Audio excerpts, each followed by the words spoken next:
뭐 대통령에 도전하겠다는 이런 생각, 불행한 길이고 정말 패가 망신하는 길입니다. 이것이 가문의 영광이고 개인적인 광영이라고 생각한다면은 그거는 큰 오산이기 때문에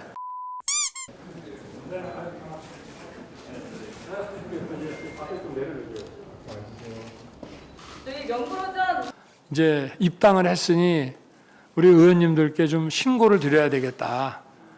그리고 제가 어떠한 생각을 가지고 정치를 하려고 하고 또 국민의힘 이 당과 나라가 또 어떻게 변화를 추구하는 것이 바른 방향인 건지에 대해서 우리 의원님들과 함께 이야기하고 그럴 생각으로 오늘 이제 여러분들 앞에 섰습니다. 이런 뭐 젠더 갈등이든 뭐 지역 갈등이든 또는 뭐 세대 간 갈등이든 이런 갈등이라고 하는 거는 각자가 보는 이해관계에 따라 생길 수 있는 거지만 정치는 좀 가급적이면은 그런 사회적 갈등을 좀 해소하는 좀 조정해 나가는 방향으로 가야 되는 게 아닌가 하는 그런 원론적인 생각이 있고요. 이런 갈등을 조금 더 지성적인 관점에서 해결할 수 있도록 좀 이끌어 나가야 되는 것이 아니냐. 여기에 어느 한 편을 들어가지고 이것이 맞다 틀리다 이런 식으로 해서 하는 것은 좀 사회라는 게 뭐 갈등이 물론 생기지만 이 갈등이 얼마나 원만하게 생산적으로 해소되느냐에 따라서 그게 또 발전의 원동력이 될 수도 있는 것이기 때문에 이제 젠더 문제는 그 정도 제가 말씀을 드리고요. 그리고 이제 여성 정책은 크게 봐서는 이제 양성평등이라는 것이 우리 헌법에도 규정이 되어 있습니다만은 그걸 좀 더 실질적으로 보장을 하기 위해서 이제 여성 정책의 방향이 이제 주어져 있고 또 여성이 어떤 남성에 비해서 성적으로는 육체적으로 이렇게 약자에 속합니다. 그렇기 때문에 어떤 폭력이라든가 어떤 뭐 이런 성적인 공격이라든가 이런 것으로부터 불안감 없이 사회생활을 할 수 있도록 해줘야 된다는 그런 점과 그다음에 사회에 참여했을 때 우리 사회의 그런 오랜 편견이라든가 이런 데에서 좀 더 자유롭게 자기의 능력대로 인정을 받을 수 있게 바꿔나가야 된다든가 그 인식이 잘 안 되기 때문에 할당제 같은 것도 지금 두고 있고 그것이 또 남성들의 불만을 많이 사고 있는데 우리의 인식이 조금 더 바뀌어 나간다면 굳이 이제 할당제 같은 것을 쓰지 않는다 하더라도 여성의 어떤 공정한 사회 참여의 기회와 공정한 보상이 이루어질 수 있지 않겠느냐. 그래서 시간은 조금 걸리지만 다 우리가 지성적으로 해결해야 될 문제라고 생각합니다. 그리고 이제 이거는 여성의 문제만이 아니라 가정을 이루는 남성에게도 마찬가지 문제인데 그런 육아로 인한 경력 단절을 어떻게 사회가 좀 지원을 해줄 것이냐. 그렇게 해서 또 여성의 사회 참여가 많이 이루어지면 그 사회의 성장에 도움이 됩니다.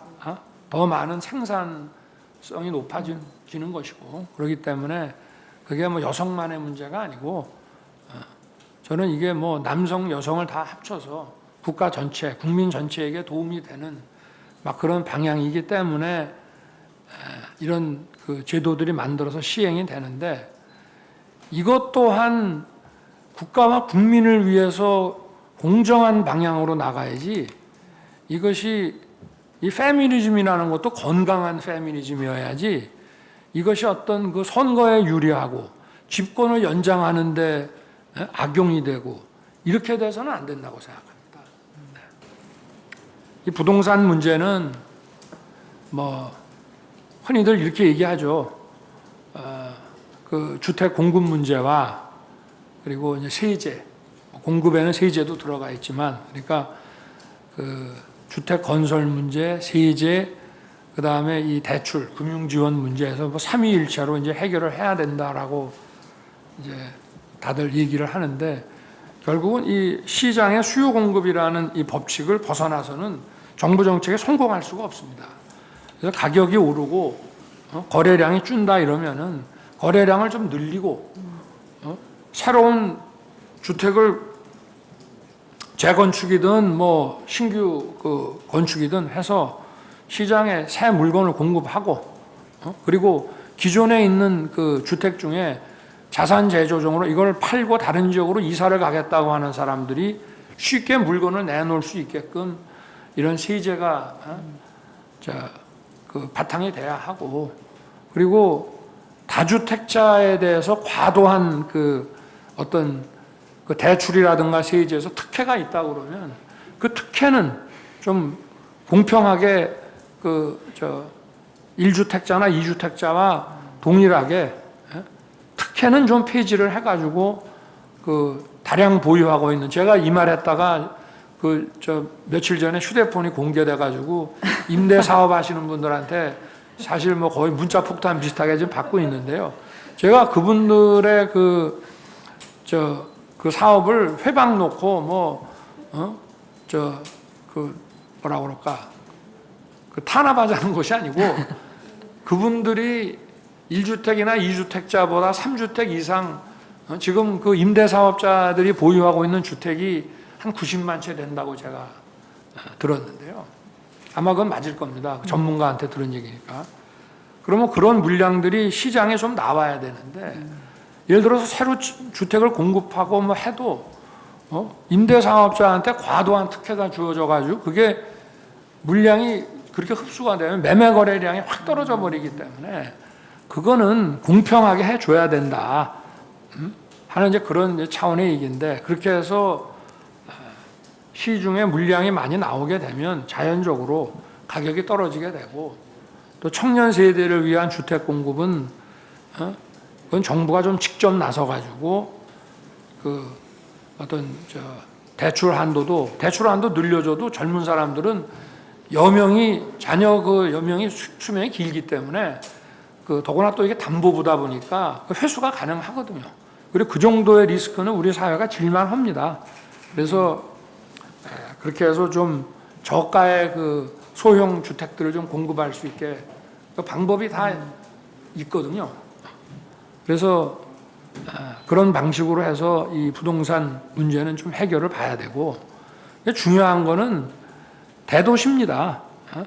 뭐 신도시 자꾸 만드는 게 중요한 게 아니라 대도시의 용적률도 좀 높이고, 이렇게 해서 국민들이 수요로 하는 지역에 정부가 많은 물량을 공급 물량에 나올 수 있도록 해서 실제 그 수요에 대응하는 공급이 이루어지도록 만들어야지, 수요하지도 않는 서울에서부터 예를 들면 50km, 60km 떨어진 데다가 신도시를 해놓으면 거기에 회사가 있습니까? 뭐가 있습니까? 지금 분당에 사시는 분들만 해도 서울 출퇴근 시간이 굉장히 힘듭니다.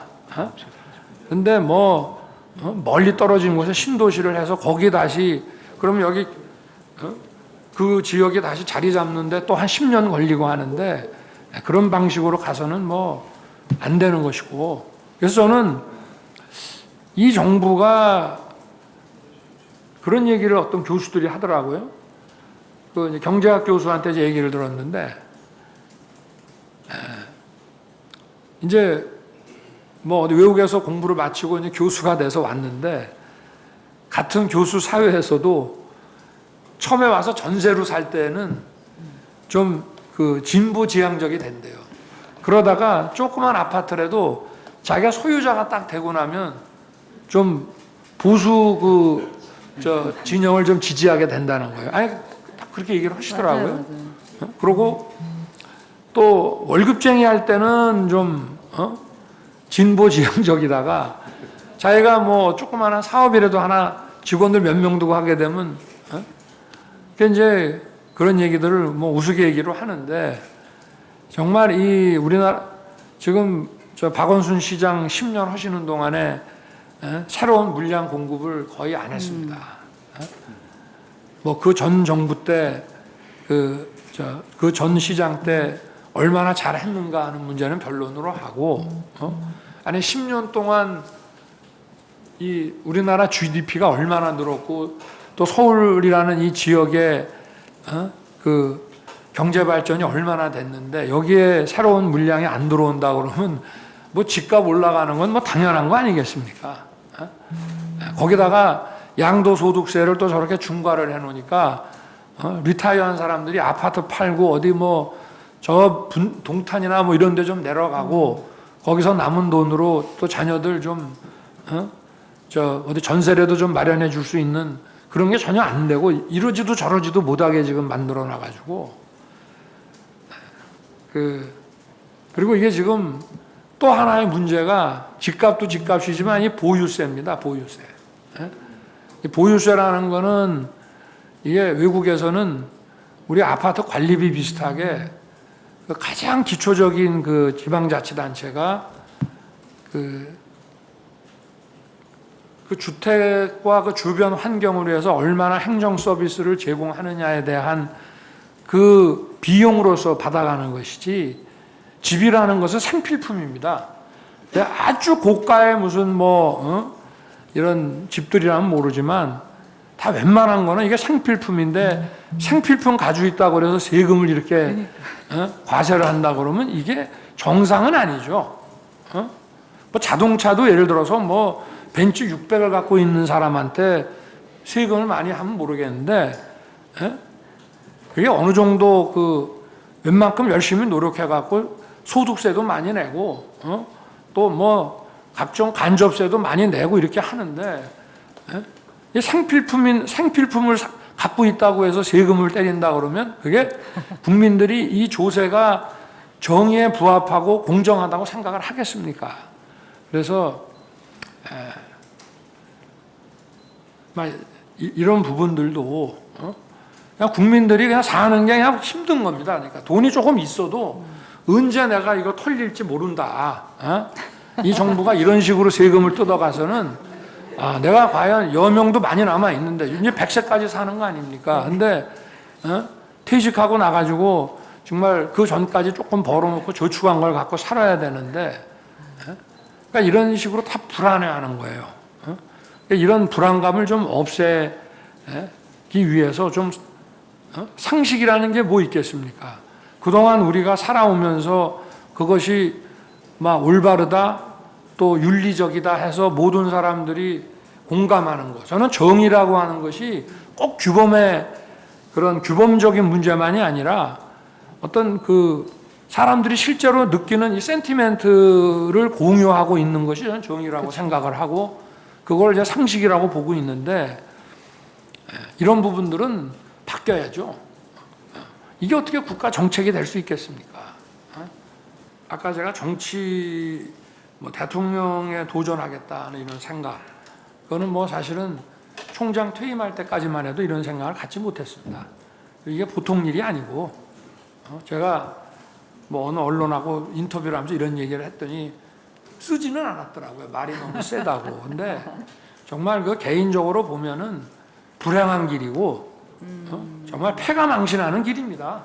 이거 그 선택하고 이게 만약에 명예로운 길이고 영광의 길이라고 여기에 도전하신 분이 있다면 저는 좀 다시 생각해봐야 되는 게 아니냐. 정말 이거는 모든 거를 던지고 그야말로 모든 사람한테 손가락질 당할 각오를 하면서도 명예고 뭐 인간관계고 다 버리고 정말 국민을 위해서 그 나라 걱정을 해서 정말 한번 해보겠다는 생각을 가지면 모르겠습니다만은 이것이 가문의 영광이고 개인적인 광영이라고 생각한다면은 그거는 큰 오산이기 때문에 저도 이거를 결정하는 과정이 전 또 지켜봤지 않습니까? 전직 대통령도 제가 사법 처리를 해봤고 정말 뭐 검사로서의 숙명입니다만은 그게 한국의 현실입니다. 그래서 그 참 이게 하여튼 결정하기 쉽지 않았습니다.